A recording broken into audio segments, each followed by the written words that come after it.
never slow up, no I don't take shit. I got no love for the fakeness. If you wanna play tough and wanna hate this, I'll always show up.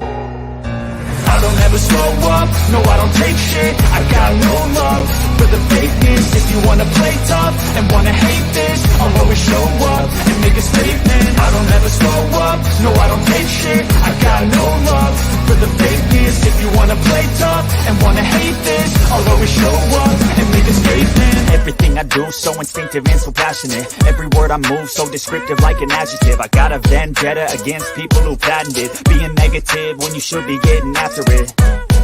I got facts over tracks, this and that, spitting slow, spitting fast. I could roast, I could gas, think I'm okay at last, but I don't know if that can erase all the past and the pettiness. A reflection of the emptiness, hilarious. You think you're with my time, you're delirious, mysterious, because you hide behind a fake exterior, inferior. You know I'll always be a bit superior. Get off of me, this ain't no humble brag. I want you to hear words, you can say them back. I want you to feel free from the chains at last, and to believe in what you got, it was built to last, yeah. Now that I've been put through hell, I never got anyone's help. I had to do it all myself. I don't ever slow up, no I don't take shit. I got no love for the fakeness. If you wanna play tough and wanna hate this, I'll always show up and make a statement. I don't ever slow up, no I don't take shit. I got no love for the fakeness. If you wanna play tough and wanna hate this, I'll always show up and make a statement. Gonna learn the consequence of being incompetent. Mental health is confidence, dreams and some honestness. I'm not here to save the day, that's for you to take away. I could play a million mind games, but instead I say something not illogical, something that is topical. Rub it on and watch it go, make yourself unstoppable. Dreams are irresponsible, but they're always possible. If you just believe, you could be so remarkable. Thoughts in my head, a collage and they spread. I'll be great one day, going off of my meds. No, I'm not giving up, no, I'm not giving in. I will make it to the top, taking off in the wind. I gotta make it, I'm saving every day to taste it. I'm patient, but my mind, it can hardly take it. I'm chasing a dream that I've had for several ages, a vacant modern kingdom for the taking. Now that I've been put through hell, I never got anyone's help. I had to do it all myself. I don't ever slow up, no I don't take shit. I got no love for the fakeness. If you wanna play tough and wanna hate this, I'll always show up and make a statement. I don't ever slow up, no I don't take shit. I got no love for the fakeness. If you wanna play tough and wanna hate this, I'll always show up and make a statement. I don't ever slow up.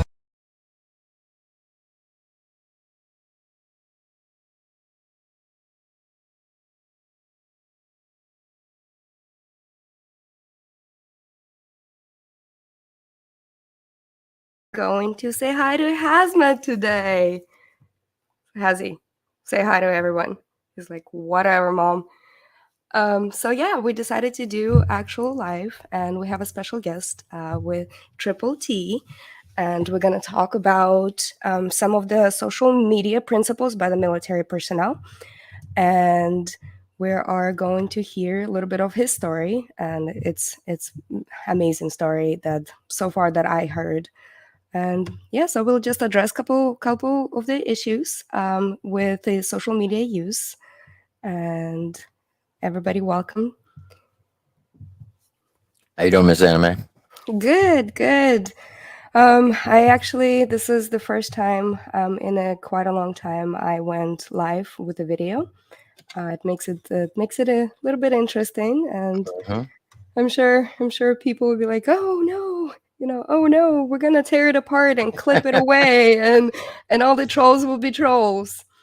Just take the oxygen out of them. Yeah, and so before we begin, I do want to thank you again for actually squashing down a lot of rumors about my stolen valor.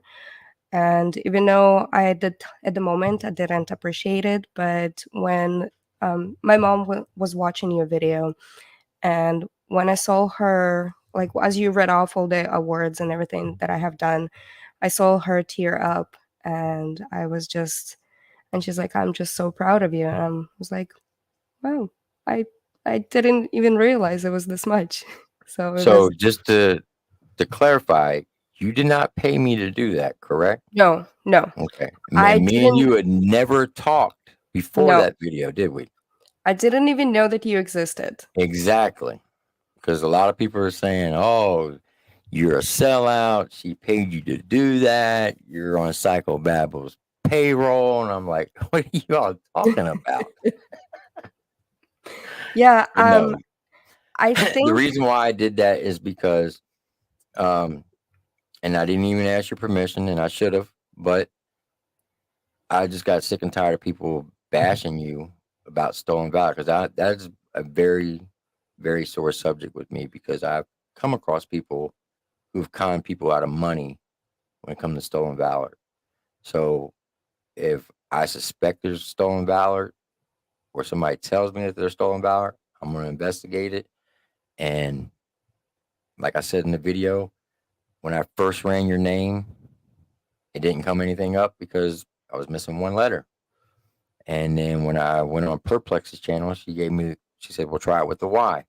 And I did. And as soon as I did, your name came up just like that. And now, me personally, I would like to address about the spelling of the name. Anybody who comes from a foreign country into the United States, about 85% of the time, studies have shown that a lot of people's names get misspelled by the person filling out the document, meaning the government official. And once they put it on an official government document, it almost takes an act of Congress to get that name changed to the correct spelling. And a lot of times people from a foreign country just roll with that spelling, even though it's the incorrect spelling. But when you did your report, when you did your interview, you used your correct spelling, correct? yes. And that's why a lot of people are saying, well, why is in the newspaper it says this way, but this guy over here did it with a Y, but over here there is no Y. That's the reason why. And a lot of That's people the just think reason it's weird. why. Yeah, Well, that's another funny. reason, my legal documents have a Y in it. So my social presence doesn't have a Y in it because this is the actual proper spelling of my name. Right. And some people were asking me, why haven't you changed it to your proper? A lot of Because Y's tonight. it's a lot of Y's. Well, I haven't changed it because it's just a letter. It's just a letter and it's in my first name. It Right. never bothered me. It never caused me any problems. It never just occurred to me that I really should be changing it. But why? Exactly. Why ask why? Drink but dry. Just a mystery. It could be just a mystery of a letter Y. There you go. Maybe we should have a T-shirt with that too. Hey, that's a good idea. You should. A mystery of a letter Y. We do have some merch already developed because in the previous lives we were talking about quament. Yeah, And I remember. quament is the comment that makes you want to vomit. So we have some merch but like quament time and some hazmat, but the money or the proceedings from the merch actually going to go towards our anti-cyberbullying campaign. And I'm still going to pursue it with this channel. And then we're still going to talk about a lot of anti-cyberbullying and talk a lot about the different things that can cause, like different depressions and everything can cause to people.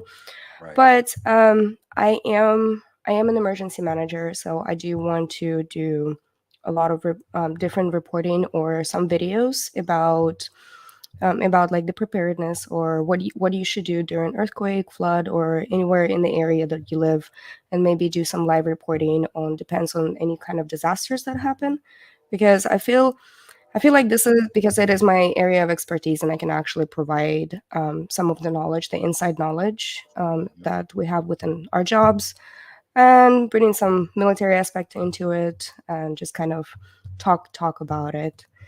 Yeah. So I do want to ask you, that why did you join the military? And That's funny. All right, so I do apologize that I live right by a train track, so this train hey, gets so do I. it gets on my nerves. I hate it. But it seems like every time I go live, that train has to come by. So if you hear the train in the background, I do apologize. All right. So when I was 16, uh, my biological father, him and my mom got a divorce when I was 5, and I still had a relationship with him. And I asked him when I was 16, when I was in high school. It was right before a football game.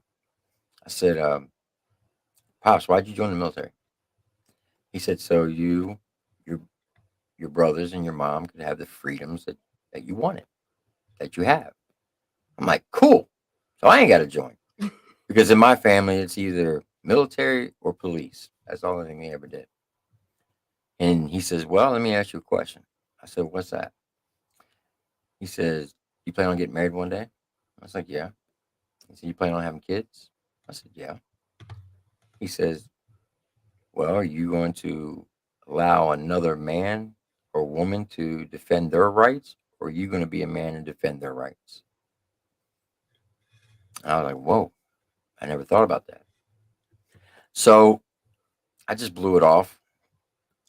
Next 2 years, played football, had a scholarship at the University of Pennsylvania.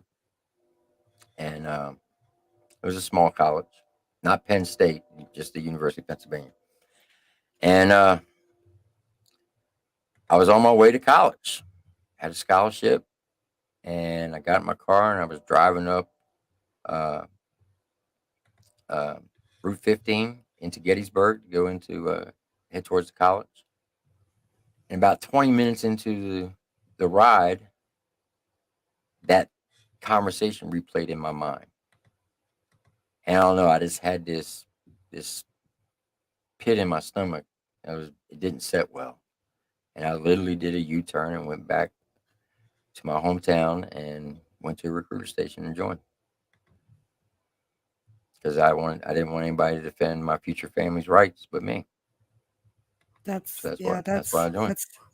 that's amazing. That's why. Hmm.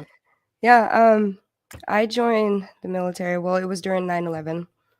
Actually in 2003. It was after 9/11, and after I graduated high school here in America. Just if anybody's asking. Oh, by the way, I'm gonna promote your channel over here. So if you're not subscribed, go subscribe to Triple T. So yeah, and it was just everybody's jumping into action, and we just wanted to help our own way, and I didn't know how to do it, and that's why we just my friend and I were like, okay, well, let's sign up. Let's sign up. Let's do something good. Let's do something great. And when I did sign up, um, I was, what the hell am I doing? We at Like, Fort Jackson.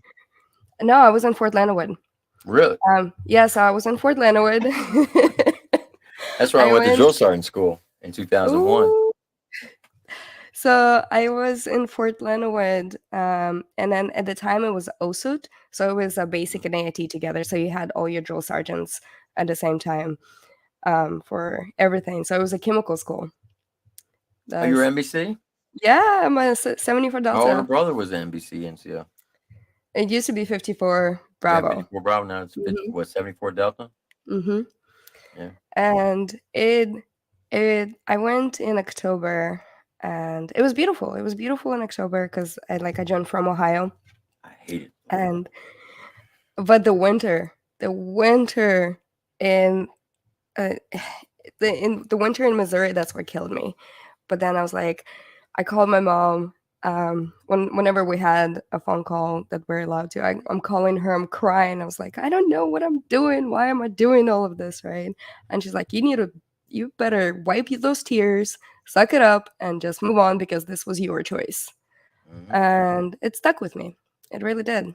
It stuck with me, and I did the best that I could and everything that I could to actually learn. So, got my citizenship through the military. I got my bachelor's degree on active duty through not the GI Bill, but the tuition Hmm. assistance, Yeah. and I got my master's degree through GI Bill. So now ask me, how many student loans do I have? Probably none. None. Zero. Exactly. Yeah. Zero. And that's what I always encourage soldiers within the military to use the advantages, to Hmm. utilize the school advantages, And especially if you're on active duty, they Especially have. the whole MOS evaluation. That helps you out a lot. Oh, absolutely. And you just get, if you have a bachelor's degree, you just get elevated this much more because you can bring to the table a lot more. Mhm. And I always stressed with the soldiers that they should go to school. Because there were schools available at nighttime. So you go active duty, you do your PT, physical training, and then 5:30 or 17:30. Usually classes starts or 1800 until like 9 or 10. So do that instead of going out and getting crazy and doing a Yep. lot of stupid stuff. Just go to school. Just pick something, and this is Or what you I. can get stationed at Fort Riley and they'll let you go to school during duty hours. Wait, really? Yeah. That's so when I was stationed at Fort Riley from 97 to 2001, they had a thing there called you can re-enlist for 2 years for 6 months stabilization and 6 months college op. So I literally would only re-enlist for 2 years at a time so I can get that college. So literally, I would for 6 months I would go to college during business hours, and they open it up to dependents as well. So me and my wife took classes together. Oh, that's amazing. So I'm strong in math. She's not. She's strong in English. I'm not. So you do the math how that works. While speaking English. So yeah, we took. I did that twice. Um, after I took 2 classes. After my second class, I did an MOS evaluation as an E5, and ended up getting 42 credit hours just off my MOS. And I was like, wow, I'm only down on 18 credit hours from associates. So after the first 6 months of going to college, I ended up getting my associates. Then I re-enlisted again because I was eligible a year later to re-enlist. I re-enlisted again for another 2 years for 6 months stabilization, and ended up going back for another 6 months to work on my bachelor's. Didn't cost me a dime, and my wife did the same thing. Didn't cost her a dime because it was free for dependents as well. That's amazing. And I Yeah. always, by joining the military, yes, you are serving this country, you are doing great things, and it takes a certain individual to actually do a lot more great things outside of the military as well. Hmm. Because one thing that I've noticed, well, personally, I had a really hard time to go from active duty to National Guard because. I did that once. I never would do it again. I would not recommend it because it's a if you come into the military as a guardsman or a reserve from the jump, it would be okay. But if you come in active duty, get out, and then go in the reserves and National Guard, it's like a 180 slap in the face. It's a hard adjustment. Yeah, I was having, I think it took me a couple years to actually adjust to it. But what I did notice with National Guard, because everybody else have a civilian job. Well, majority of the people within National Guard, they actually have a civilian job, civilian careers. So during like any kind of fire response or anything that we have done within California, they brought in a completely different aspect. They actually brought in their civilian career with them too. Hmm. So like carpenters, we have firefighters, police, and then so they brought in different ball game into the National Guard, which I appreciated that I haven't seen in a way within active duty. But it took quite a bit of an adjustment to get used to it. And so you do have a high school diploma, right? Yes. Yep. I wasn't Yeah. good in high school. I I squeaked by. Let me tell you that because I just didn't apply myself. I would literally would hit the books hard the last semester so I can be eligible to play football, and then I would hit the books hard during football season. After that, I'd be hooking, playing, getting detention, getting suspended. I would barely squeak by. So for 2 semesters out of the 4, I would I didn't even apply myself. The only reason why I applied myself the first and last semester, because I wanted to continue to play football. So also, you said you went to college. That means that you should require a high school diploma to go to college, right? Mm-hmm. Yeah, just kind of wanted to throw it out there. You Yeah, cannot attend college classes or take any courses without having some kind of either GED or high school correct. diploma or an ASVAB test as well. That's correct. So yeah, speaking with the ASVAB test, you do know that you can actually, if you're in the military, you can actually waive out a couple of the testing and stuff, Yeah. especially for the master's degree. Mm-hmm. You can test out, even in your associates and your bachelor's program, you can test out. Mm-hmm. Yeah, Sure can. and it just takes it takes a lot of balance. It takes a lot of work to actually do 2 jobs at the same time, or Mm-hmm. 3 or 4 or 5. But that's what makes us human.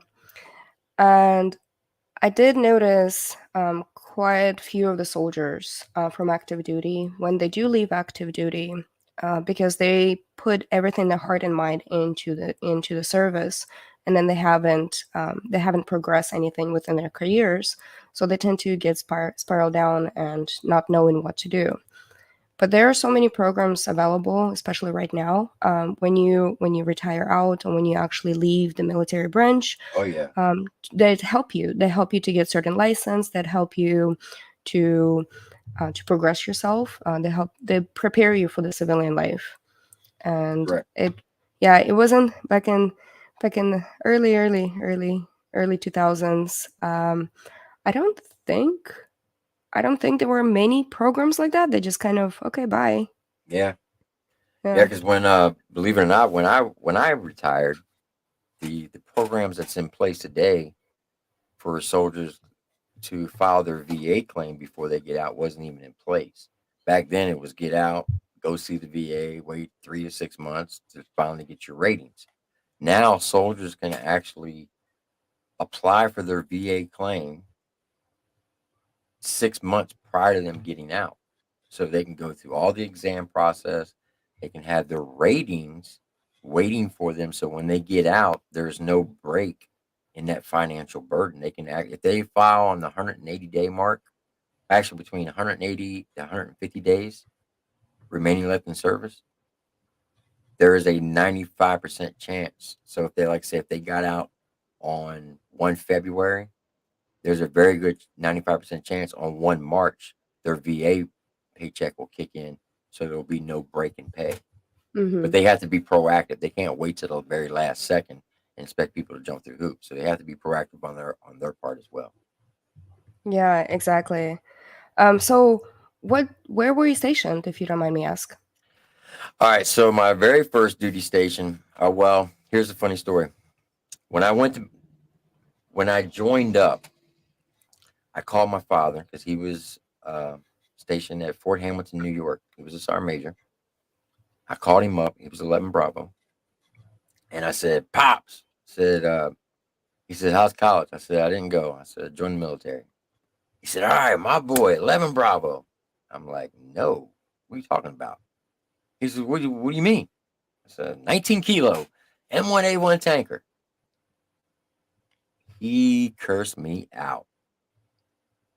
He's like, do you realize what you just did? I'm like, what are you talking about? And he told me all these war stories from Vietnam because he did 3 tours in Vietnam. He's like, the tanker's on the battlefield in less than 11 seconds. That's your life expectancy. You know what that means? As soon as you go into battle, 11 seconds later, you're going to be dead. You're just rolling around in a metal coffin. Here I am at 18 thinking, oh my God, what did I sign myself up into? As soon as I get inside this tank, I'm going to be dead in 11 seconds. So he scared the bejesus out of me. He said, how many times did you raise your right hand? I said, only one. He said, don't do it no more. He said, I'm coming down there. So I was living in Frederick, Maryland. He drove all the way down from Fort Hamilton. We went in to see my recruiter. And I'll never forget this guy. His name was Staff Sergeant Reberneck, not Rubberneck, Reberneck. And he was a chaplain assistant. He walked in there in uniform. He said, come here, Staff Sergeant, want to be Buck Sergeant? Yes, Sergeant Major. He's like, why'd you sign my son up to be a 19 kilo? Because that's what he asked for. He said, let me tell you something. My son's not going to be a 19 kilo. He's going to be a Bravo. End of discussion. If not, I'm going to nail your knees to your ass. You understand me? Yes, Sergeant Major. So my old man leaves. I'm standing there holding the bag like, what in the world just happened? So my recruiter came out. He tears up my contract. Lays down a new contract and said 11 Bravo on it. I said, son, I'm not signing that. He's like, well, you heard what your pop said. I said, yeah. He said I was going to be a Bravo. I'm pretty sure there are other jobs in there that not 11 Bravo. He said, well, you're a pretty smart kid. I like the way you think. So I joined up as a 63 Bravo, a light wheel vehicle mechanic. And the reason why is because at the time I couldn't change the oil in my car. Well, my father was a drill sergeant at Fort Dix, New Jersey from 1976 to 1979 in Alpha Company 246 Infantry, 1st Platoon, Night Rangers. I went to basic training at Fort Dix, New Jersey in 1989, 10 years later, to Alpha Company 246 Infantry, 1st Platoon, Night Rangers. The same platoon, the same barracks, the same bay. My father was a drill sergeant 10 years prior. I Wow. remember going there as a kid, messing with the privates, like all drill sergeants' kids do. So when you get that first phone call, I called him up.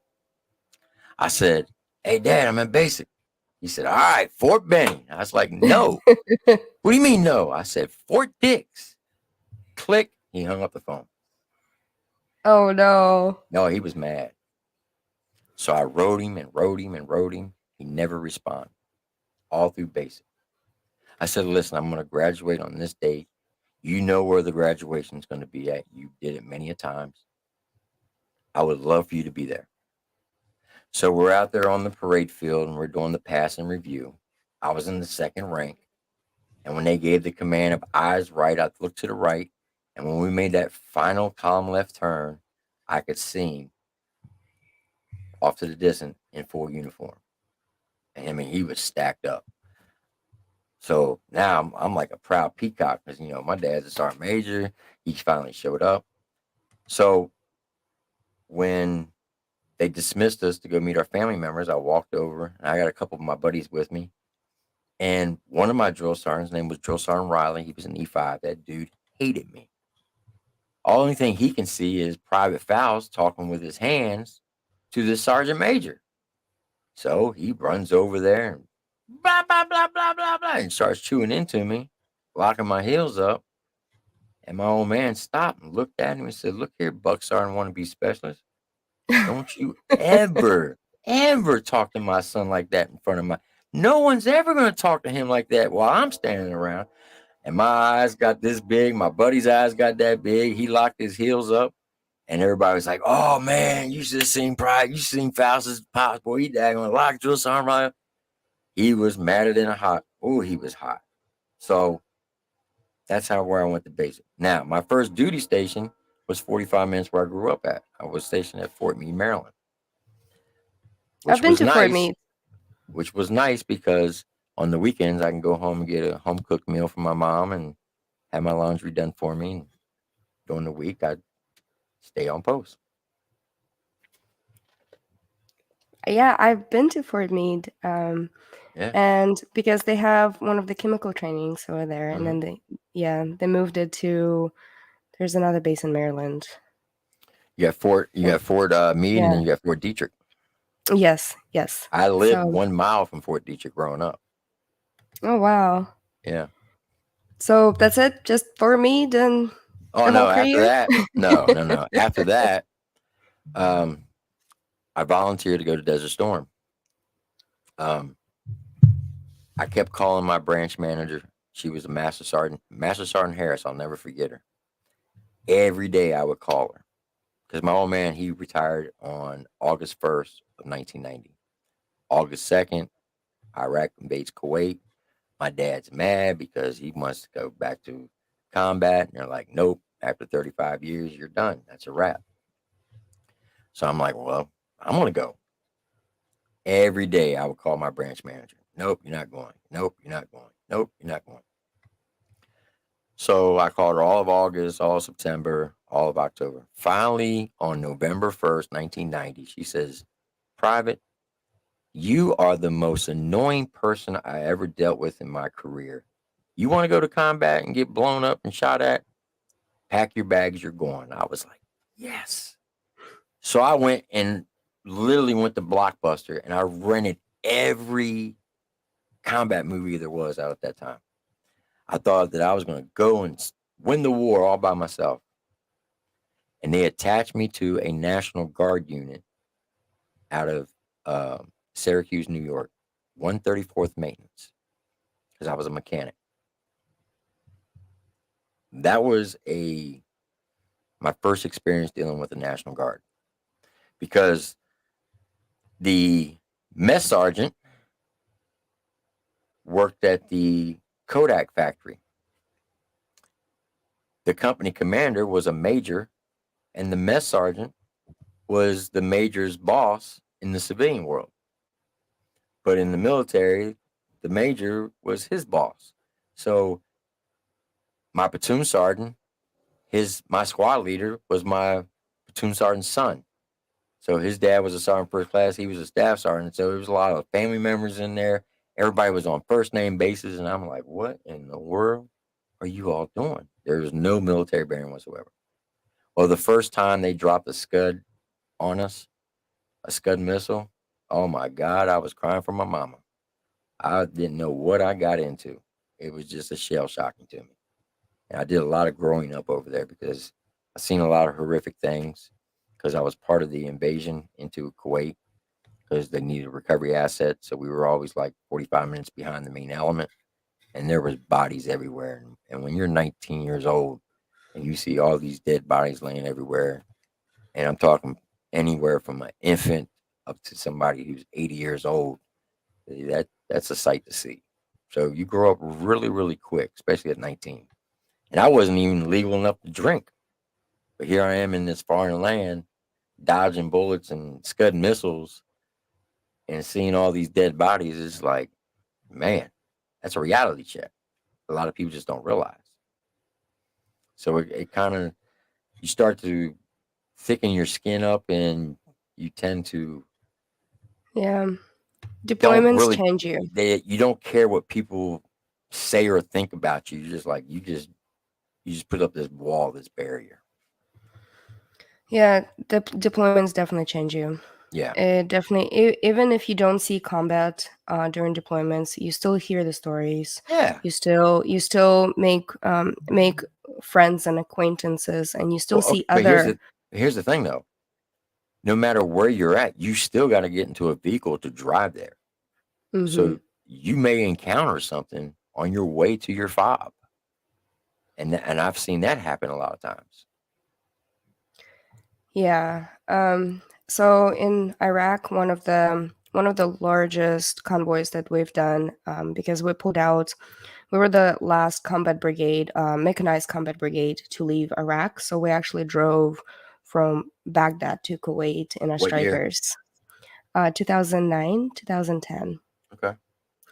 Yeah, so we were like there was all over the news, and the thing is, like, you drive and you can't stop. Mm-mm. And if you need to use a restroom, there's an MRE box right there. Yeah, Yep.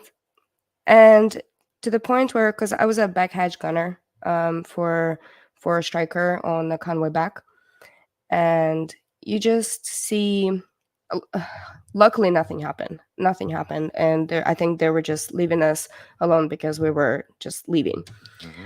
And you just see the devastation. You just see and you feel the devastation, and then just being out there and seeing, just like looking out into the desert and just saying, like, this is it. I'm leaving. I'm going back. Yeah, I spent a year in Iraq, and I spent 9 months in Afghanistan. Yeah, That's one place I've never been. it changes you. Any kind of does. deployment changes you. My mom constantly saying, like, you're different after you came back. And there are like some other experiences that I'm probably not going to talk about it right now, but I might eventually come to terms with my own demons, and we talk about it later. I found out I would never talk about. There's a lot of things that I haven't even told my wife to this day. And my last deployment was in 2006. But when I get around other veterans, that's where I feel the most comfortable because they can relate Hmm. what I'm talking about, and she'll come up on like on the tail end of the conversation, or she'll be standing around the corner listening and be like, "Oh, so you didn't want to tell me that? Why didn't you tell me this?" And it's like there's just some things that I just didn't want you to know because my wife is a very big worry wart. She worries about every little minute thing in her life. I used to be like that, but I'm not like that anymore. But What it also about explaining, because there's a such thing as like military lingo, and then yeah, the way you conduct yourself and the way you talk, and there is most um definitely, there is this bond because you were there. You It doesn't matter with any type of branch. exactly, There is this unspoken bond that once you served, and you actually know that this person served, because you can tell how they talk and then how they behave themselves. And also, getting to the little bit behavior, did you hear that in August? Yeah, we're going to talk about it. In August 12th, 2022, the DoD department actually, well, came out with a social media use policy. hmm Yeah, so I want to read a little bit. So, with the DoD personnel may use unofficial personal social media. But doing so in DoD personnel must adhere to the rules discussed in the instruction, including preventive the unauthorized disclosure of non-public information. Basically, it's unclassified information.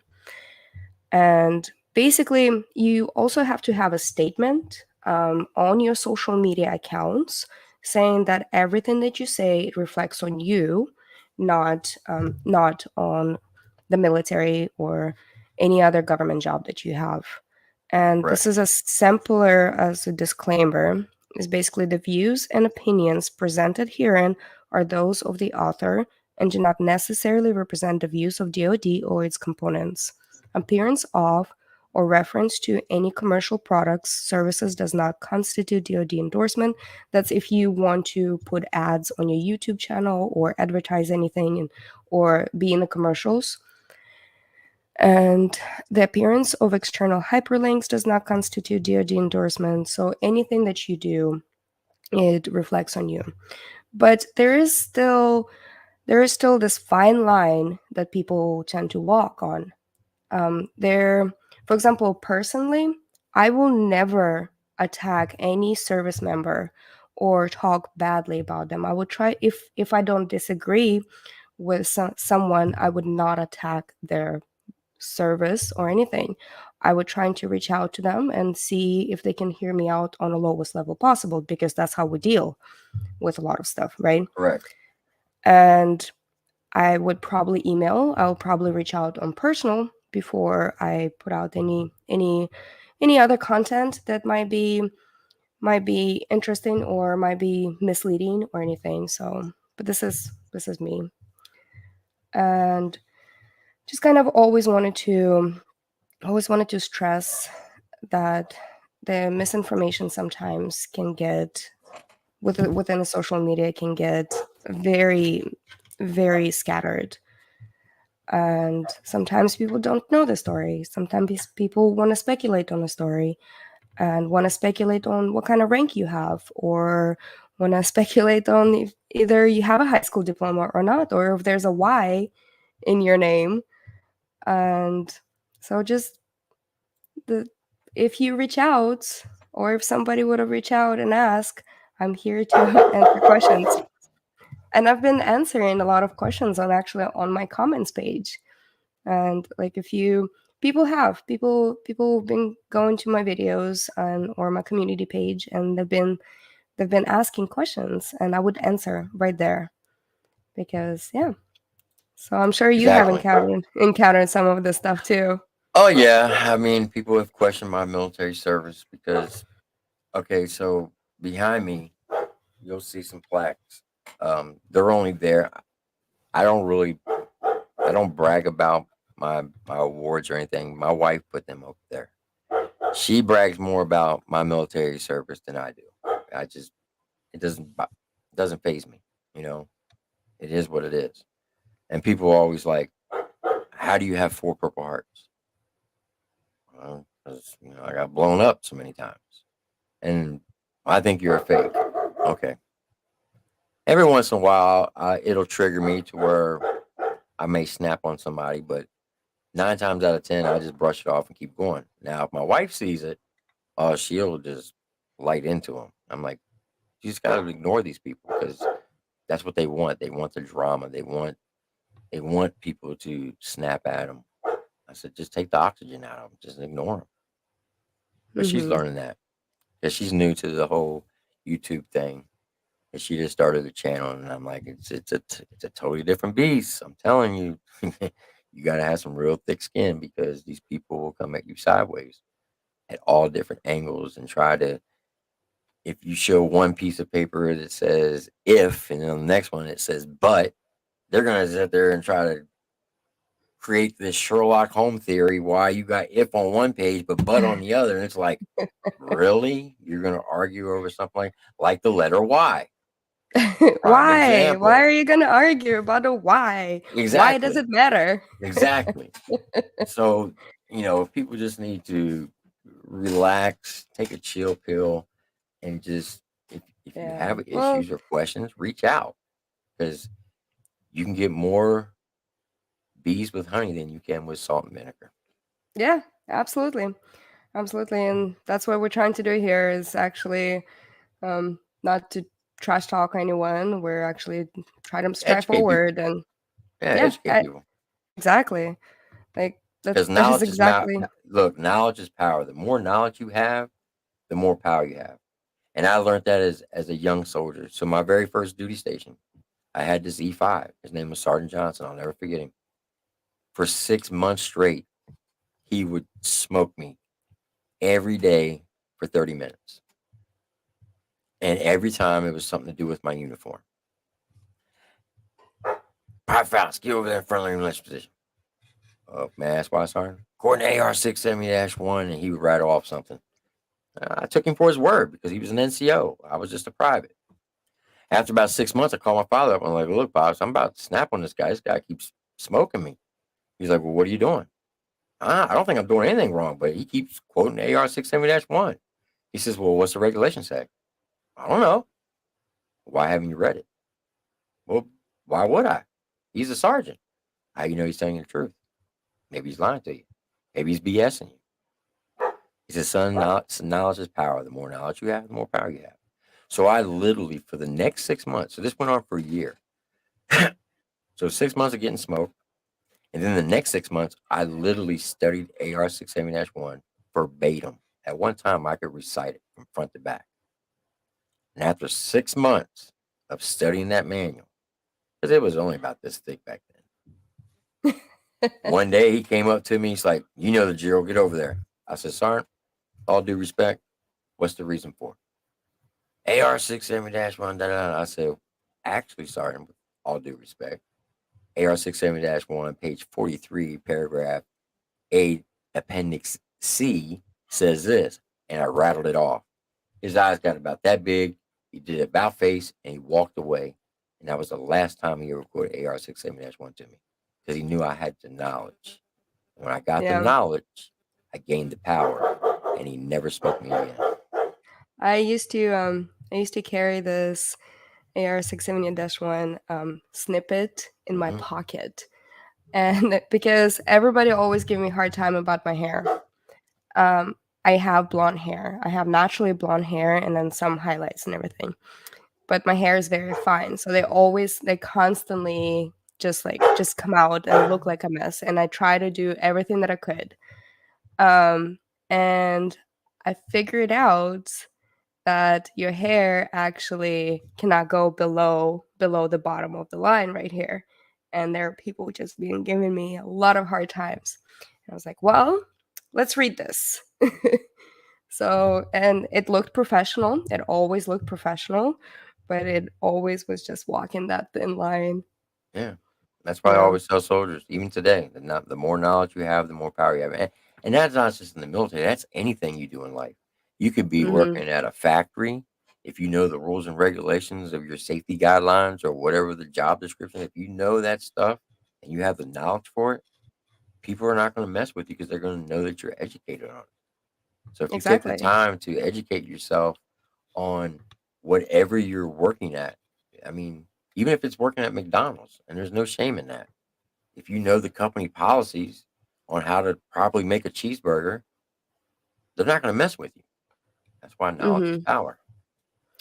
Yeah, speaking of knowledge, so I wanted to bring this up, and there are different offenses that can some military personnel can actually get prosecuted for. So cyber stalking is 18 USC 2261A. Basically prohibits a person with intent to harass, intimidate someone from using any kind of, well, it says computer, but it's getting updated to the social media as well.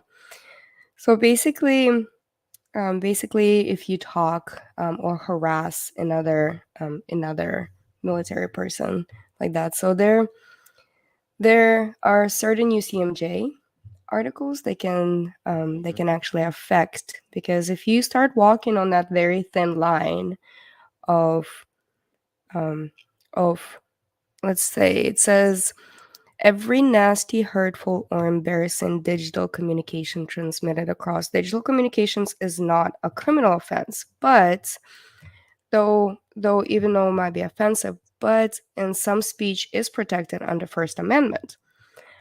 However, certain cyber misconduct violates a federal law. And the cyber misconduct is about talking about cyber stalking, when you're actually looking into somebody all the time on constant basis, and harassing and stalking as well. So that can get a lot of people in trouble, and this is where they get a little bit, you have to look within yourself to truly say, like, why am I doing this? Why Hmm. is this person matter? And I would like to also add that for an example, I'm going to use me and you as an example. Okay. Mm-hmm.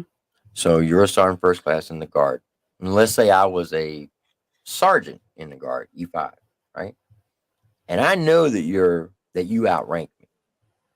And even though we may be in the Guard and we may not be in the same unit, there's still a thing called military customs and courtesy. If I get online and I start calling you everything but the child of God, that's still a form of disrespect because I know that you outrank me. Even though we may not be in uniform, you still have to use military customs and courtesy. And a lot of people don't realize that that's punishable in the UCMJ, even as a retiree. So I'm a retired EA. If a soldier knows that I'm a retired EA, they still have to give me the military custom and courtesy as if I was still on active duty. They don't have to call me master sergeant, but they can't go around and just blatantly disrespect me because they can Mm-hmm. be punished underneath UCMJ under Article 92. So if you are on social media and you're talking about, say, another service member, and you know that person outranks you, well, it probably behoove you to address them by their rank instead of saying, "Yo, Xanamay, what up?" and just start, you know what I'm saying, and just start bashing you because once again you're walking that fine line. Yeah. And people don't have to agree. I don't expect them to agree with everything that I say, and people can clip this thing out. By the way, we only have 33 watching, and I appreciate all my mods in here, and like Melsong, Nikki. Um, we got let's see. Okay, my stream elements is working, my bots are working with my mods, and it's been very nice to actually have a calm chat.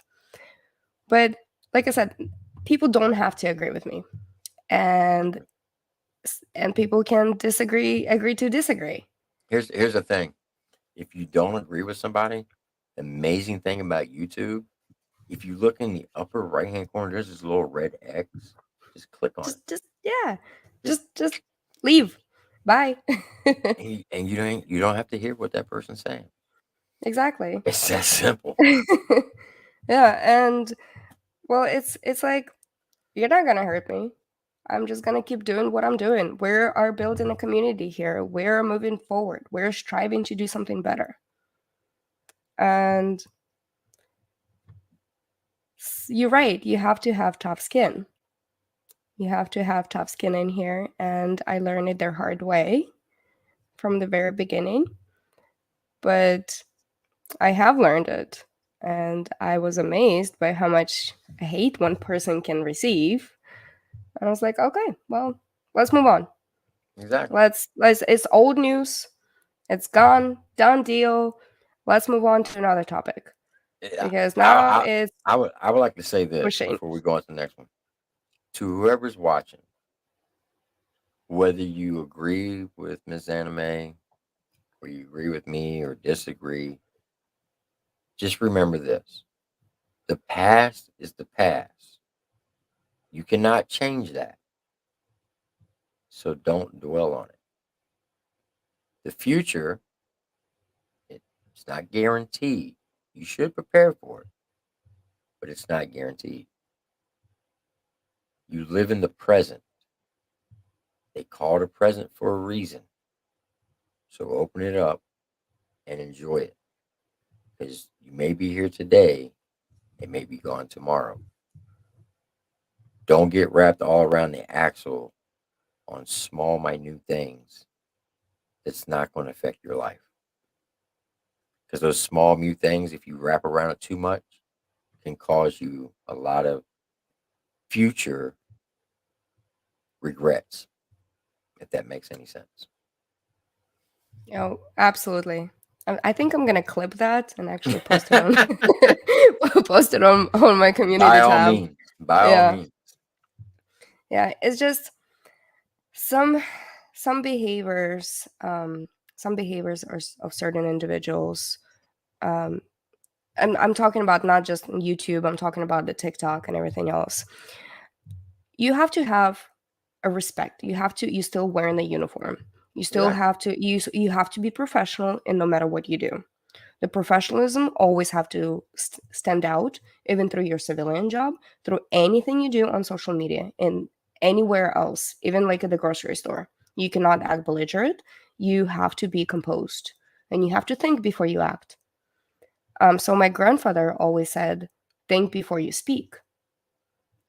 And Now, therefore, you have to think before you act. Before you put out anything out there or you say anything. Yes, I have made mistakes. I have owned my own mistakes. But my mistakes are minute. The mistakes that I made, there, and I acknowledge them. Now let's move forward. But you have to think before you put any kind of content out there as a service member, because this is what is going to hurt you and bite you in the butt. Because there are a lot of people can actually lose what they have worked for and what they're trying to represent. I would also like to add, if someone comes at you sideways, yes, you have the right to defend yourself. Yeah. For an example, somebody came after my grandson because my grandson's autistic and he's nonverbal. He's only 4. I lost it. I was yelling and screaming, and I will stand behind that because that's a child. If you have issues with me, take it at me. Don't take it after my grandchild. So sometimes, yes, you might have to flex on somebody. That's understandable. If you're defending your family or a child, nobody's going to hold that against you. But if you're up here just hollering and screaming because you don't like what somebody has said or done, Well, now you're crossing some gray areas, if that makes any sense. Oh, absolutely. Absolutely. And I'm trying to address my chat over here for a little bit. Just say thank you all for coming. But no, seriously, it's you. What I have learned within my military experience and with different schools that I have went to with the military, different NCO schools, non-commissioned officer schools, and it's the way you behave.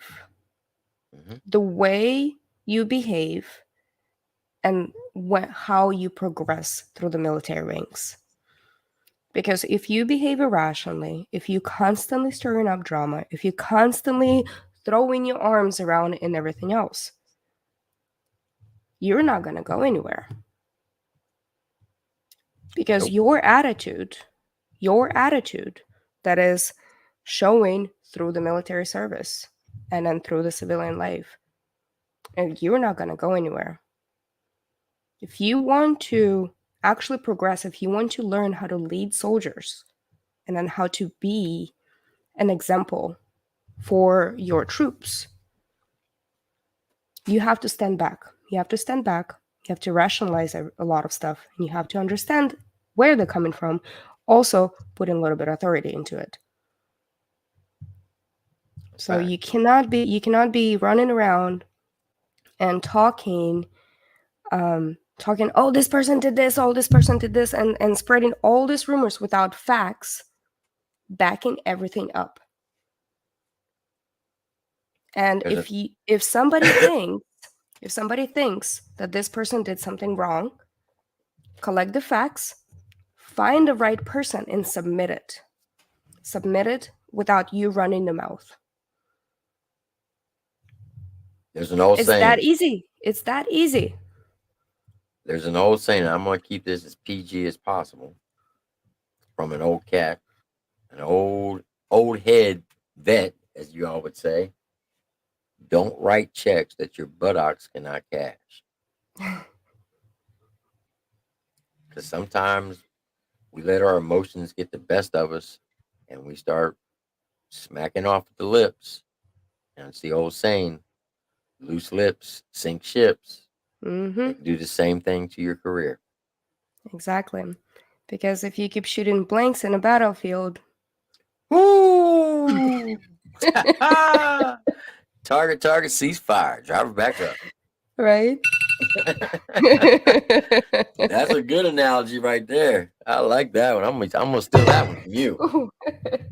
Shooting blanks on the battlefield. Most definitely. I cannot take credit for this analogy. I was stationed with this older captain, and he would just come out with some crazy random sayings, and So he's an old head, right? yeah, Old cat, yeah. and so he joined the military. Well, he was a Marine.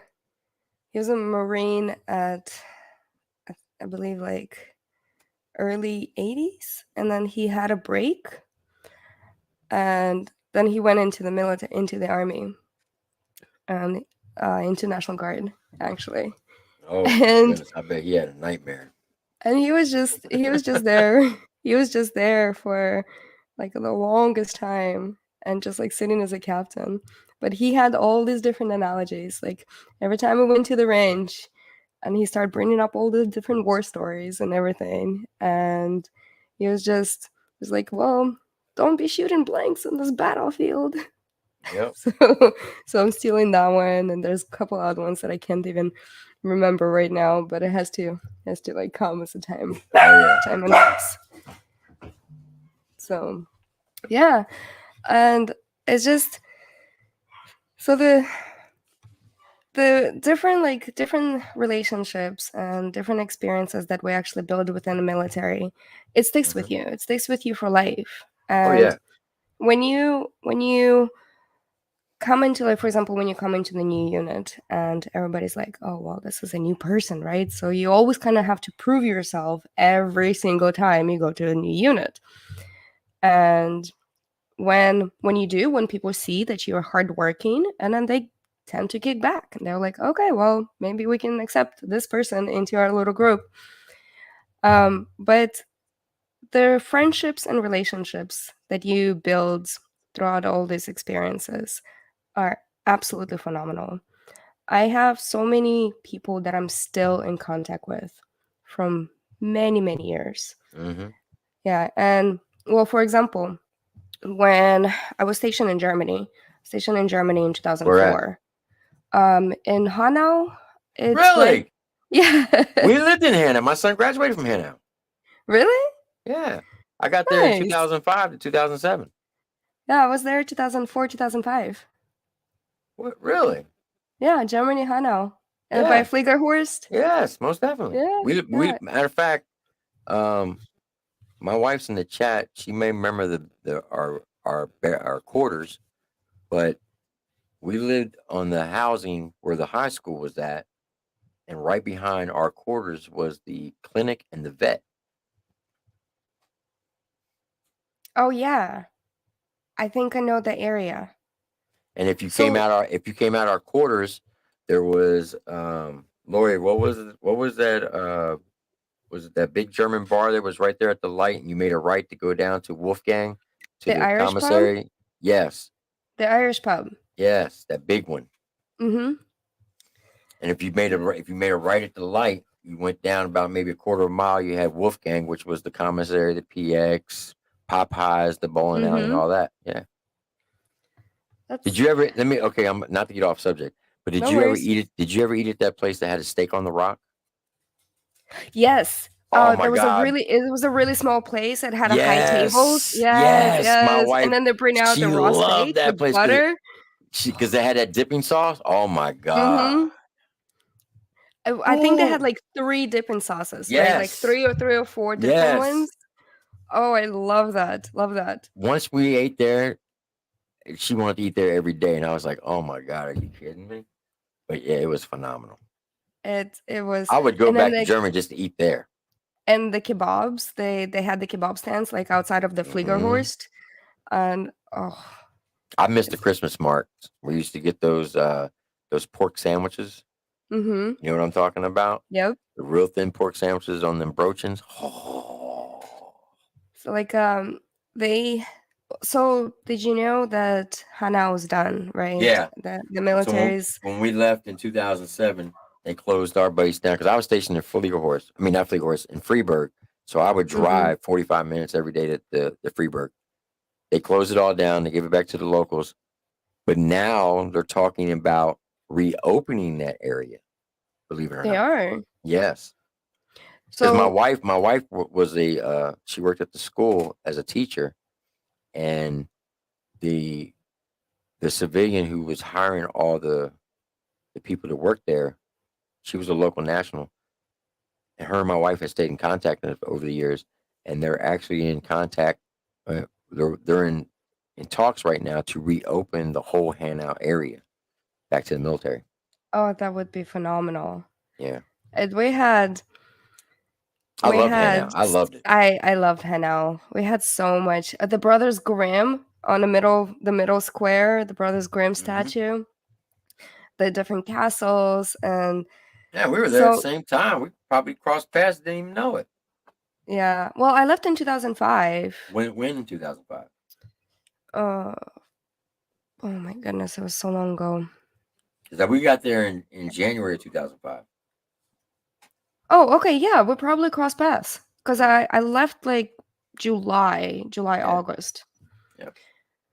Yeah. So you know that pool and on actually Hanau. So I was with part of 69 Chemical Company, and then we're deactivated the unit, like Hmm. completely deactivated. They came back from Iraq, and we're just like, okay, deactivate, So turn. 69 Chem, they used to be in 11 Cav at Yeah. one time. Yeah. Yep. Yeah, I was they're in one. deployed. They have one calf patch. Yeah, I was in 11 Cav in 94 to 97 in Small Boudigan. world, well, small Yeah. military. Yeah. And when I Yeah. was in So 2005, I was in the same battalion that Elvis Presley was in, 137 Armor. Nice. And in Budigan, believe it or not, I was in HHT's barracks. I slept in Hitler's office. That was my barracks room, room 208. Wow. Well, It's the you only know it's the that. only room that had the balcony on the backside of it.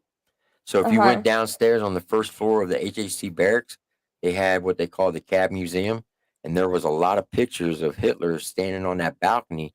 And if you looked out, he was looking out on the parade field with all the Nazi soldiers. And then where 69 Chem was, Mm-hmm. you had to go outside the gate and into the airfield. Believe it or Yes. not, that airfield has a sprinkler system that would flood the whole airfield with 3 inches of water. So when the B-52s flew over it, it looked like Uh-huh. a big lake. And that water I system still works. I didn't know that. But did you Yes. know that that pool? Because we stayed in the barracks. Like this was our when you go into Hanau to the left, the Mm-hmm. old German barracks with like Right. marble flooring. So we as soldiers used to put like a bunch of KY jelly on this marble floor, and then just like we would repel from the fourth floor because it had a round staircase like this. So we get our like after we got our rappel classes and everything, so we got our ropes and we just like rappelling down from the staircase back There's in the a day. there is a business going from um, the castle up in Freeburg. I'm not Freeburg, up near Budigan. They not going on the Autobahn, but the back way into Hanau. Mm-hmm. There was a company, and it was spelled Fucker and Sons. Now you know in Germany the V's are pronounced like F's, Yeah. and the F's are pronounced as V's. Of course, as Americans, when we first see it, what do we think it says? So we went around going, "Hey, we're at and Sons," and all Uh-huh. the locals are looking at you like, "What did you just say?" That's funny. So the pool there was like right in front of there was a defect. Defect is dining facility for Mm-hmm. anybody who doesn't know that. So there's a defect in between the two barracks, and there's a pool right in front of it. And did you know that that pool at the very bottom it still has a Nazi insignia? Oh yeah. Yeah, it's crazy. So we were trying to because the pool was so dirty. It was so dirty, and nobody like really cleaned the pool or maintained it.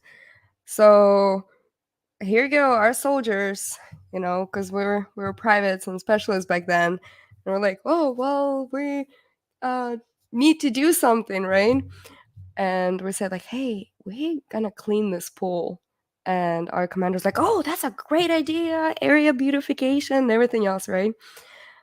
Because well, one of the reasons because we were extremely curious if it's true that it was a Nazi insignia on the bottom.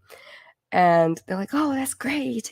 Area beautification. It's not going to develop mosquitoes and this and that during I did summertime. drown proofing in that pool. I know exactly which pool you're talking about. Yeah, so we actually cleaned it. And come to find out, there was no Nazi insignia at the bottom. There There was at one wasn't. time. Yeah, but when we cleaned it, we did not find any. Really? Yeah, There was one and there back in the 90s because I remember swimming in that pool. I wonder if they actually like covered it up or painted or something, but it was just like that's it. I think it was like epoxy or something. I don't know But a what lot they of put. your older like your German barracks, a lot of the Hmm. Nazi symbols were engraved into the stone, so Yeah. they're very visible. Okay. So I think it was probably one of those situations where it's like, hey, how can we get soldiers to clean this pool? Trick them. Yep. Because you get motivated. You're like, "Ooh, I'm on a treasure hunt. I'm gonna try to figure something out." And then you get to the treasure hunt, and you're like, "Oh, there's no treasure," and we just got fooled. Yeah, my wife she grew up in Mannheim. She went to school Nice. in Mannheim because she's a military brat as well, Yeah, and she served in so the military. So I was stationed. Oh, that's amazing. That's amazing. That the fact that and you guys both met in the military. yep. Nice. I always love those stories, especially especially like when you have the same language that you speak. And for example, like my best friend of 19 years now, because her and I were stationed in Germany, our first duty station, and this is how we met, and are just like our whole life has just been throwing us together all over the place. And then the random time we met in Iraq too. Really? Weren't yeah. So we have a podcast out, like one of the episodes I think is 54 minutes or something about our story. So I was a private and she was a private. So it was her first duty station. We're both chemical. And so she arrives to Germany, and about a week later or 2 weeks later, I arrive in Germany. So they put me with her as a sponsor. And she's like, well, I don't know what I'm doing. It's like, I don't know what I'm doing either. So, well, I guess we'll just figure out. So it became to the point where it was Benny and Anna, like, or Benny and May. So it was just, you see her, you see me. Whatever she's doing, I'm doing. Whatever I'm doing, she's doing. So you know how you see those two privates sometimes they just like click and then Yeah. they're always together. So this was us. And then she went to, after we deactivated the unit, I went to Texas, Fort Hood, Texas, and she went to Kansas. Fort And Riley. yeah. And so it was before social media, it's before all of this, and the emails kind of didn't particularly work. So we just kind of lost touch, young and try to figure out our lives. And so we lost touch. And right before the deployment, our moms actually made us get Facebook. They're like, "Oh, I need to keep an eye on you. You're gonna get Facebook." So on Facebook, it says like it's suggested, like you might know this person, and she showed up. So I was like, "Oh my god." Um, well, actually, no, on her, like I showed up on her, so she messaged me, and I had a picture of me in front of Saddam's palace in Iraq, and she was like, "Are you in Iraq right now? Like this is Baghdad." And I said, like, "Yeah, I'm here right now." She's like, "Well, where you at?" I'm like, I'm on Liberty." She's like, "Wait, I'm on Liberty too." So we ended up being like a block away from each other. And didn't even know it. Didn't even know it.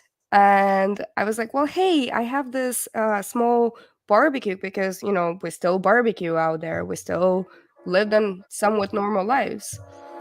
And so she was like, "I have a small barbecue to go to." I was like, "Well, wait, I have this barbecue to go, different barbecue to go. So let's go to yours first, and then we'll go to mine after." And as this contractor, he always like threw this barbecues for the soldiers around. So it was like really nice. And so I was like, "Okay, well, let's go together then. At first yours and then mine." Ended up being the same barbecue. That's funny. Yeah, That's funny. it ended up, and then the guy, so we walked in together, and he just looked at her and looked at me. He's like, "That makes sense. That makes sense. Whatever, like your personality and your personality, that just makes sense." So, That's funny. but the faith with her doesn't stop there. After Iraq, because I was actually stationed in Washington State, and she was in California National Guard. So she went back. She deployed with California National Guard to Iraq, and so she went back to California. I went back to Washington, then I went to North Carolina, Fort Bragg, and I deployed out of Bragg to Afghanistan. And then I came back from Afghanistan. I said no to active duty because I wanted to get my master's degree. The master's program that I got enrolled in was in California. The international school that I wanted to go to was in California. So I knew she was in California. And I was like, "Okay, well, hey, I'm coming to California. I'm going to be living, over here. So I know you in California somewhere." So she's like, "Well, I'm having this Halloween party. You should come." And I drove out to Fairfield. And I guess what? My National Guard recruiter was her best friend. Wow. So so it doesn't stop there. After I graduated, masters, and I got put on active duty orders with the National Guard, And so basically I got invited to my brigade, and they were like, hey, so I know you have a master's degree in this, and it correlates at what we wanted to do. I was wondering if you can like help us out, because we're a bit of a different. Have you heard of a Homeland Response Force? Hmm. Which is, yeah, it helps out with like different states. So, and with my expertise, they're like, oh, we need Brigade Seaburn and COC. And so I was like, okay, well, I'll come. I'll come on active duty orders. So I told her, I was like, hey, I know there's this unit that really wants me to get up there to help them out, and to be their plans NCO as well, right? And she's like, and I was like, it's in Fairfield. Can I crash with you? Like, can I stay at your house once in a while? And she's like, wait, what unit? I was like, well, yeah, it's this brigade. And she said, and what are you gonna do? It's like, well, I'm gonna be plans and CEO, non-commissioned officer to do planning. And she was like, so that means that you are my plans NCO. So her and I ended up working together on the same Oh my projects. God, that's On a hilarious.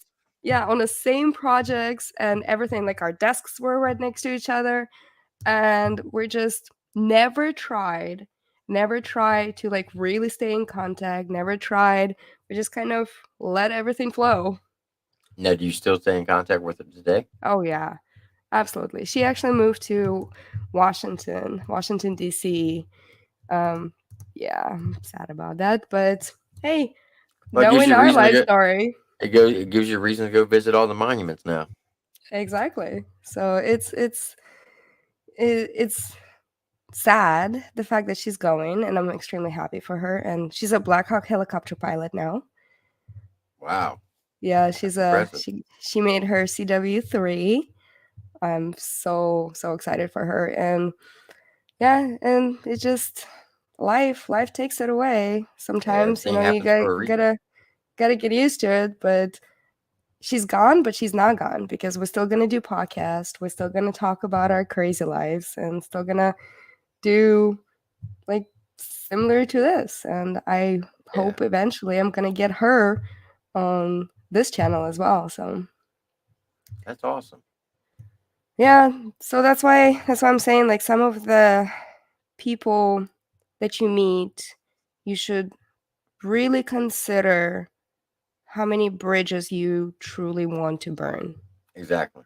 because you never know who you're going to come across, and who's going to be your boss, or who's going to be under you, or anything else. Well, not only And that, here's another thing that a lot of people don't realize: the way the social media is working today. When you go to interview with certain companies or agencies, they will literally take a picture of you and they'll run it across face recognition across social media and see if anything mhm. pops up.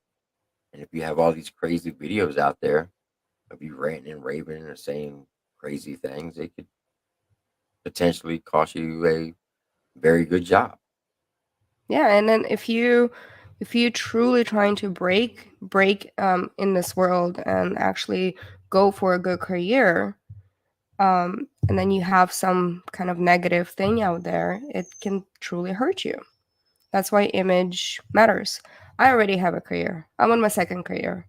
After Now, that, me I'm just too. gonna be work. After that, I'm just gonna be working for myself. Exactly. The job I do now, I don't have to do it financially. I don't have to work. I mean, I wasn't working for 7 years after I got out. Um, I just eventually I got tired of sitting around the house and got bored, and I said, you know what? I'll go ahead and go back into the workforce. And I went back in the workforce when I was 47, 5 years ago. So, I retired at 39. So now when I first retired, I did go work at a juvenile boot camp for 2 years until I was 41. And then from 41 to 47, I didn't do anything but bug my wife. I think she was tired of me staying at the house. So I was like, all right, I'll go get a job. So, Yeah, and well, it life works out in mysterious ways, Oh and yeah. that's why I always say you need to truly take a look at some bridges that you have, attend to certain bridges, and certain bridges that you should really burn Hmm. just to strive forward. Yep. And sometimes there's a reason why we burn those. So we You can know, become better, so we can take care of ourselves, so we can take care of our families. But sometimes you truly need to attend to certain aspects of your own self, and then sometimes you have to reflect within you to be able to understand how you get perceived in the world. I'll tell you, it's funny because somebody just doxed me about 2 weeks ago what I actually do for the government. So it's no known secret. I actually work for the Department of Veterans Affairs. So about a year and a half ago, my channel is when I first started, it's a music reaction channel. So I do reactions. There was another music reaction channel who was a veteran, and we kind of got into this beef, and it got kind of pretty ugly. We were going back and forth at each other, dropping videos, just talking trash towards each other. Well, prior to us getting into this beef, I reached out to him and said, "Hey, did you ever file a VA claim?" And he's like, "No." I said, "Well, why don't you let me help you?" And even though we were still beefing, I put that to the side and I still helped him with his VA claim. And he got a very large sum of money, back pay, and he's getting paid very good enough money through his VA that where he could quit his actual daytime job and do social media full time. And he's like, you could have just screwed me over in so many ways, but you didn't. You put our differences to the side and you kept it professional when it came to your job. I'm like, yeah, that's my job. I'm not going to screw somebody over when it comes to my job because you've earned those benefits. You deserve those benefits. So why would I hold that against you just because you called me everything but a child of God? I'm not going to hold that against you because that's just not who I am. My civilian job, I'm professional at it. I conduct myself accordingly. But the moral of the story is when you start getting on social media and you start beefing with people, you never know what that person does in the real world. And when it comes time for you where you may need something, that might be the person you need to talk to. And then how are you going to feel when you have to go grovel or beg for mercy and hoping that that person has some kindness in their heart to say, okay, yeah, I'll still help you out. Even though you daggone drag me through the mud, I may help you out. So you never know what the future may bring you when you start doing stuff like this. Yeah, and you never know who you're gonna run into. Exactly. Like, look at us going to the same barbecue in Baghdad, Iraq. Yeah. Yeah, and there are so many stories that I can tell with people that I actually ran into, and I'm so glad I didn't burn the bridges with those Hmm. people because they became my commanders, they became my sergeant majors, and even though I might have not agreed with them at the moment, but they are, they were who they are, and they might be a little rough around the edges here and there, but they ended up being a good leaders. Right. We all got to learn to agree to disagree. You know, Mm-hmm. uh, prime example, football. Right. I'm a Steelers fan. My mom's a Cowboys fan. My dad's an Eagles fan. When we sit at the table, it's like during football season, we're trash talking each other, but it's still my mom and dad. We don't have to agree to like the same things. We can disagree, but at the end of the day, we're all still human. We all still got to treat each other with respect and love one another. Mm-hmm. Just because you may not agree with someone, you don't have to hate them. You don't have to try to destroy them.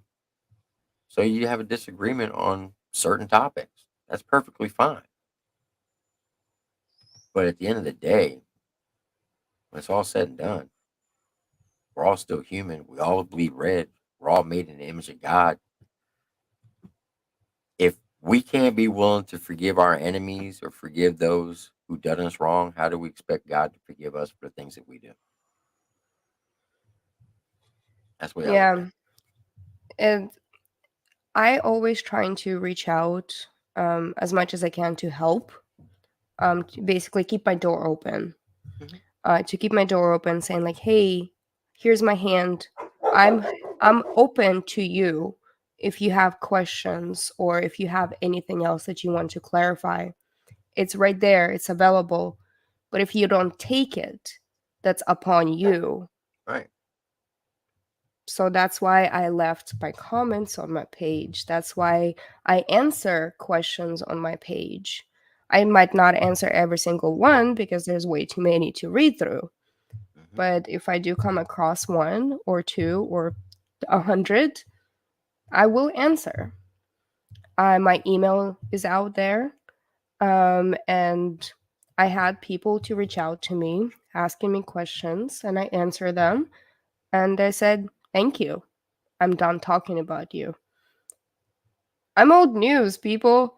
I'm old news. I'm gone. Like I am I am a grandmother when it comes to social media news.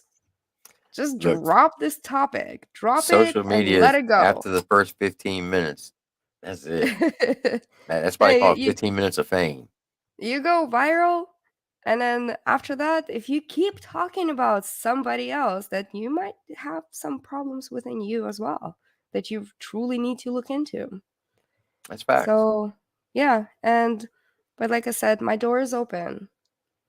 My door is open. If people have questions, they're more than welcome to come on my page and more than welcome to ask those questions and I will answer them Yep. because I have nothing to hide.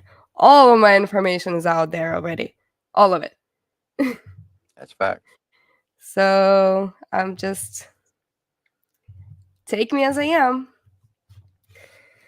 Yeah, but anyways, we should wrap this up pretty soon. I don't like really long streams because I feel like a lot of the messages get diluted when you have 3, 4, 5, 10 hour streams, and people can only take it in a certain little bites, right? Hey, I do those long streams. I ain't gonna lie to you. I got some long streams.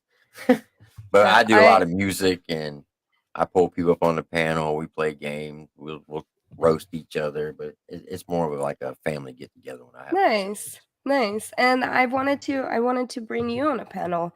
I know you reached out to me before to actually talk to me to actually get to know. Do you have any questions for me on any unanswered questions that I can actually talk about or All right. So why did you pick the 54 Bravo? Why'd you pick NBC? 74 Delta? Or 74 Delta? I'm sorry. Um, because there was nothing else available at the moment. Really? Yeah, well, I went into the recruiter and I said like, "Oh, I'll be gone within." Okay, I guess I should tell my little recruiting story. Um, so my friend and I, we wanted to go in together, and we both signed up, but she ended up not going.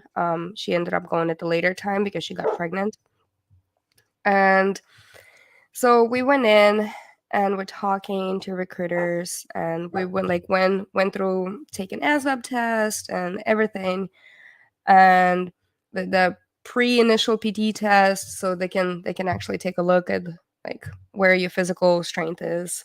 And they're like, "Well, what MOS are you interested in?" I was like, I don't know, maybe the one that gets me out of here in 2 weeks." So he's like, "Well, there's 74 Delta is getting shipped out in actually 2 weeks. Do you want to go to that?" I was like, "What's that? What's chemical? What is that?" I was like, "I guess I'll figure out when I get there." But so I went, I signed up, and I came home. I cut my hair. I used to have really really long hair, and so I cut my hair short. And because I didn't know if you can actually go into the military back in the day with like longer hair, or like if it's gonna be easy or not. And I told my mom, she's like, "Oh, hey, how was your day?" And I was like, "Well, you know, just went out for lunch. I signed up for the army and got a haircut. And we You went just kind of like brushed over it. and then we went Hoping to she the didn't catch mall. up. Right. We went to the mall. She's like, wait. Back up. I was like, I went for lunch, signed up for the army, cut my hair, went to the mall. She's like, why did you sign up for the army? So, so she was, well, obviously she didn't want her baby to go away. She didn't want her baby to go to war. She didn't want it to, her child to be gone. And I Right. was 19 at the time. And, well, actually, yeah, I would just turn 19. And so she was giving me a hard time. She was giving me hardest time at the beginning and hardest time throughout the basic and AIT. Even though like I talked to her on the phone and she's like, "Well, stop crying. Like it was your choice. It was your choice. You do you." And then when I graduated from AIT, and then she actually came over with my sister and to pick me up. And she's And probably then crying in tears. yeah, she hugged me and she said, "I'm so proud of you, baby." And ever since, she's always been my right hand and always said, like, "I'm so proud of you, baby." That's Because awesome. she's, yeah, my mom lives with me. Like, she moved from Ohio to California because we got a bigger place. I was like, sell yours, come to live with me because we have a really good, strong bond. That's awesome. Hey, I would Yeah. like to share one thing before we go, because I know a lot of people keep questioning my Purple Heart. So if you wouldn't mind, if you could select that screen I shared. Oh, yeah, of course. So this right here is the map of where we were in Iraq. So there's hit.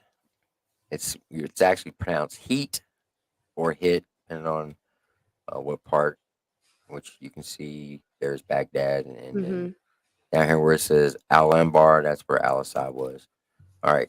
So now this, I'm gonna throw a disclaimer out there. This next picture can be kind of graphic, but this next picture is going to be of the last military vehicle that I rode in Iraq. Whoa, wait a minute, where'd it go? Here we go. Oh, look at you. So this is a reverse picture. So it's actually what you're seeing on the right side is actually the passenger side. So this was my last explosion from an IED. Um, this one right here is what took me out of the commission to where I was paralyzed for 87 days. So that's why I got 4 Purple Hearts, because I got blown up, and this is the result of it 5 different times. So when people question me, it's not fake, it's real. Can we make Purple Hearts rain in the chat for Triple T for this one? You deserve it. You deserve all the support. Every person who experienced anything like this, every person who actually been deployed. I don't care if they're a shitbag or, pardon my French, or not. They're still left. They still had to fulfill their duties. They still left Exactly. the people, and then they still left all the loved ones behind. They might But have not made it there, but they did it. here's the thing. So you were on a fob. I was always outside the wire. That doesn't make me better than you. It doesn't make you better than me, because I couldn't do my job if you weren't doing your job. It's when they say like the circle of life, same thing in the military. Everybody's job is a important part of the puzzle. If one thing gets taken out, can the job get completed? Yeah, but it's going to be a little bit harder. Mm-hmm. So don't knock somebody, and everybody gets caught up in the word combat. Because when they hear the word combat, well, she wasn't out there pulling triggers.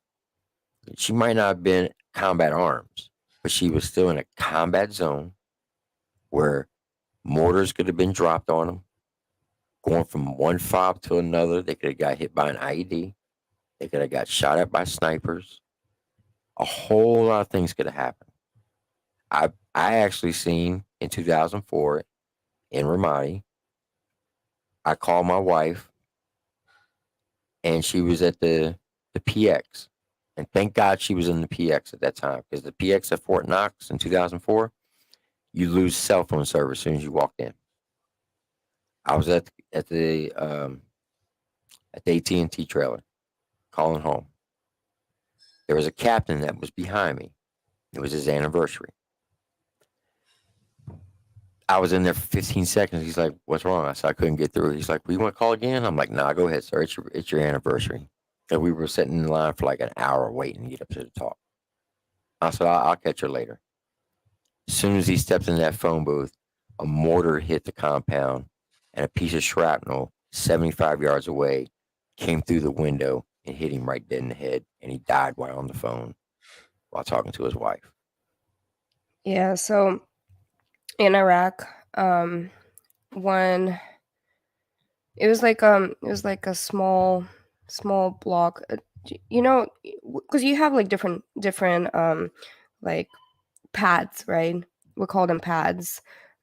So I was pad 14, and there was a pad 15 right next to it. We had this guy was talking to his wife on a computer, FaceTiming. The FaceTime went black Mm-hmm. after we got the incoming. And then after that, we all ran out because we heard exactly where it landed. It shook our walls. Yeah.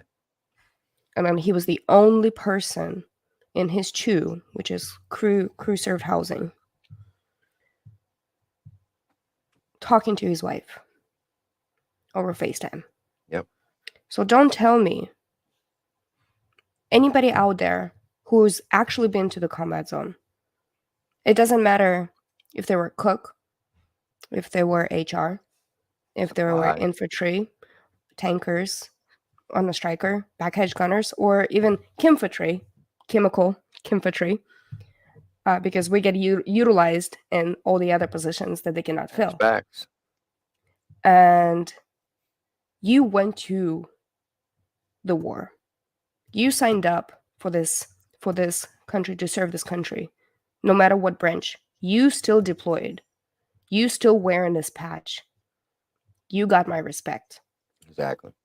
Doesn't matter if you were a dirtbag, but you still had to give up whatever you loved to get on that plane and serve the country. And I would like to add that even if you didn't deploy, I still have respect for you, because less than 1% of the American population served in the military. And when a person signs that contract, they are basically saying that they're willing to die for this country Exactly. and defend the Constitution against the United States of America, against all enemies, both foreign and domestic. So whether you deployed or not, you still said you were willing to die. And I have the utmost respect for you for that. And that says a lot about your character. It says you have honor, integrity, personal courage, and selfless service. So instead of trying to tear each of veterans down, why not try to build them up? Because we share a bond. And that bond it's called a brother in arms. Especially if you're enlisted, we all went through basic training. We all had that one drill sergeant that we'll never forget. We all have those drill sergeant stories. This one? Oh, I got some stories when I was a drill sergeant, trust me. But we all have that experience, and we can relate to it. It may be different times and different eras. Like when I went to basic in '89, it's way different when Ms. Anime went to basic in 2003. When she went to basic training, I was a drill sergeant at Fort Knox. So I'm telling you, and during her time period when she went to basic training, it was still hard. Technically, we weren't allowed to do the things that my drill sergeants did, but some of us did. I'm not saying I did, but some drill sergeants did and got away with it. Today, nah, I wouldn't. It's more like Cub Scouts. They get cell phones and they're on Snapchat and there's no more shark attacks. And it's like, come over here, private, sit down. And there's a safe space Oh for you. my god. If I was a drill sergeant today, I'd be in jail. I was just tell you that. we 'Cause I'd had be like, we had we had to wake up every single morning to this metal trash can just getting kicked by our female drill sergeant, and she was short. She was shorter than me, and I'm 5'3", and she was shorter they're than the me, worst ones because they have and she this. just get into you. Yeah, they have like this. No offense, they have what they call that short man's complex or short woman's Mm-hmm. complex, and they feel like they have to be 10 times louder, better than anybody just to prove a point that they can do it. And they are the worst ones because it's like, blah, blah, blah, blah, and you're like, oh my God. But at the end, she actually became one of the best ones because Yeah. she was out there, and then at the end we realized, at first we hated her, but then at the end we realized that she is really trying to make us stronger and not to break our character. She's trying to uplift our characters. 002U said, thank you for this tonight. Best live I've ever heard on YouTube. Well, thank you. I Yeah, appreciate thank that. you. Thank you. I need to start addressing my chat a little bit. And then Call Me Chris said, lift them up, pick them up, stand by them. Yep. That's exactly what we need to do. Every single veteran out there, no And matter. let me just say this. I don't mean to interrupt you, but for you young soldiers that are still serving today, there's two types of leaders. You can either lead from the front or lead from the rear. And what I mean by that is this. A real quick story. I was coming off a mission one day in Iraq, and the way they had our compound set up, we had to go. They made these bunch of connexes like a maze to get to the main building. After taking care of all the vehicles and whatnot, I was heading through the maze and I got stopped by 5 E7s. I was E7 at the time. I'm in full battle rattle still got my weapon. They're in soft clothes, nothing, just their side piece. I didn't trust anybody. I always kept around in my chamber of my 9mm when I wasn't supposed to. I just didn't trust anybody. They stopped me. And they said, hey, we got a problem with you. I said, what's the problem? You making us look bad. What do you mean I'm making you look bad? I'm sick and tired of my soldiers coming up saying they want to be in your platoon. I said, what? Yeah. Every time I turn around, I want to go to Sergeant Faust's platoon. I want to go to Demon platoon. Why? Because they see you out there working on the vehicles or porting guard duty or burning feces. I was like, look, Sergeant, you know that old saying, rank has its privilege? You can nag on, when you get off mission, you can go into your hut, suck up all the AC, watch DVDs, while your soldiers out there in 120, 140 degree weather working on vehicles. You have that option. Nobody's going to stop you. You're an E7. Me, though, how can I expect my soldiers to do anything if they're not willing to see me do it first? So you can either lead from the front or you can lead from the rear. I'm not going to tell you how to run your platoon, but if you ever come at me sideways like that again, there's going to be some consequences. And I left it at that. So for you young soldiers out there, lead from the front or you can lead from the rear. It's your choice. Yeah, 100%. 100%. And being the loudest is not leading from the front. Mm-mm. Sometimes when you don't say a lot, you actually will say a lot more. It's not what you say, it's what you don't say. Mm-hmm. Exactly. And I always teach my soldiers that. Always. Even when I was a platoon sergeant. And the fact that you have to be open. You have to, if any of my soldiers had a problem with anybody else in the platoon, I will pull them to a side. It's kind of like a get along t-shirt in the NCO style. Let me ask you this. How many soldiers did you recommend for UCMJ? 5. Really? Hmm. Do you mind me asking what the recommendation was for?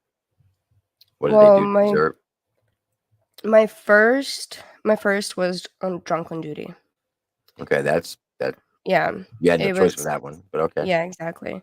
The other one was domestic abuse. Yeah, there's no That choice on that one. Yeah, that was, and the other one was failure for drug test failure. There's no choice on that one. Okay. Yeah. So go ahead. One soldier that I actually did recommend it is because he disrespected a non-commissioned officer, and the way he disrespected it wasn't me. It was a new E6 that we had, and he was a private, and she was softer spoken than some, and he thought that he could treat her like crap, as in yell at her, being extremely belligerent around her. My first sergeant was walking by, and this soldier was in my platoon. My first sergeant was walking by and saw everything that was happening, everything. And he looked at me and he looked at the situation and he was like, why is nothing getting done? So we had to set an example. Exactly. The reason why I asked that question, out of my 20 years, 3 months, and 5 days, I've only put one soldier out of the Army. And that's because he came up hot for cocaine. And I fought to keep him. But they said no. Did I have a lot of issues with soldiers? Yeah. But I kept it internal. I Mm-hmm. didn't air dirty laundry. Mm-hmm.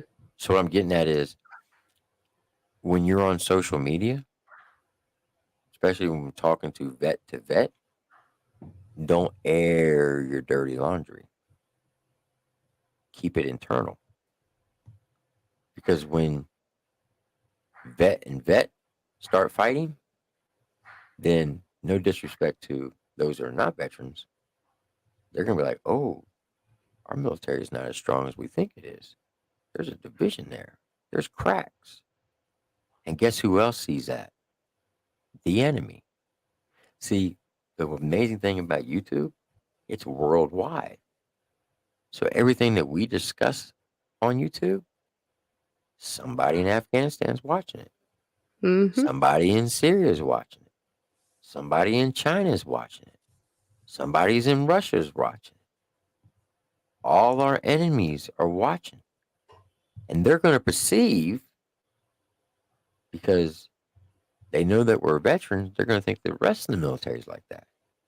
And then what's going to happen is we could possibly have another 9/11 because they're going to think that we're weak.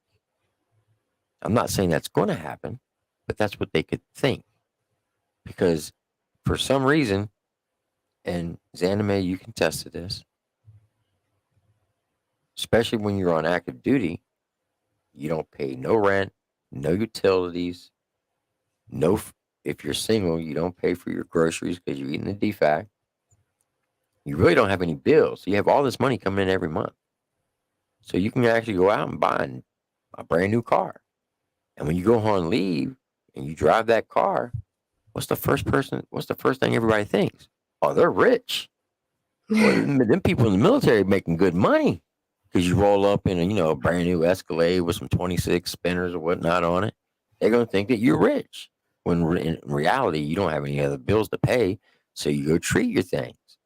It's a perception that everybody Mm-hmm. thinks that the military is rich when in fact we're the lowest poverty when it comes to organs or groups in America.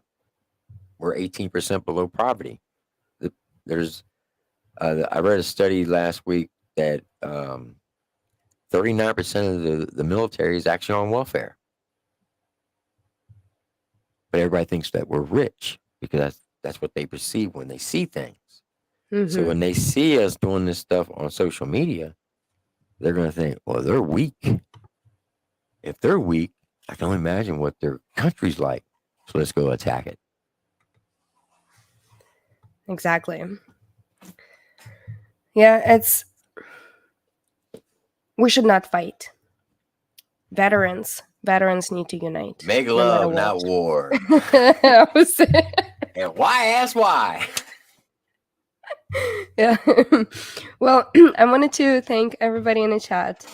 I think this was actually one of the calmest chats that I had in quite a while. So it was. Well, let me just I'm say, coming back. I'm coming back stronger. let me just say this. I greatly appreciate you getting let me get up here and talk with you. It's an honor and a privilege. I had a blast. Anytime you want to talk military stuff again, I'm down for it. Yeah, you're always welcome on my panel, and always welcome over here. And like I And said, likewise.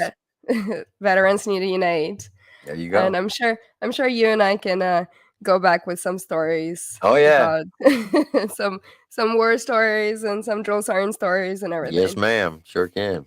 Because um anyways, I'm not gonna continue the conversation because I was like, I really wanted to just get into another story, like right there, right now. But then I had to like, okay, I need to stop. I got you. Well, look, All right, well, I'm thank gonna you. head on out. I appreciate Mhm. you allowing me to come up here. Everybody, y'all have a good night, and you make sure you hit that like button, hit that subscribe button, hit that notification bell. Yeah, That way you and then know don't when this forget to young lady right subscribe to here Triple goes. T. This guy. Yep, when This she guy. goes live, you'll be notified. All right, Ms. Anime, you have a good night. Thank you. All right. Well, this was absolutely unexpected. I didn't mean to go this far, but it was wonderful, and I loved having actually people on a panel where we can relate and just move forward, and stay classy. And thank you all for coming, my friends in chat, everybody who's watching, and whoever's watching in the future. Just be you, be true, and stay classy. Have a good night.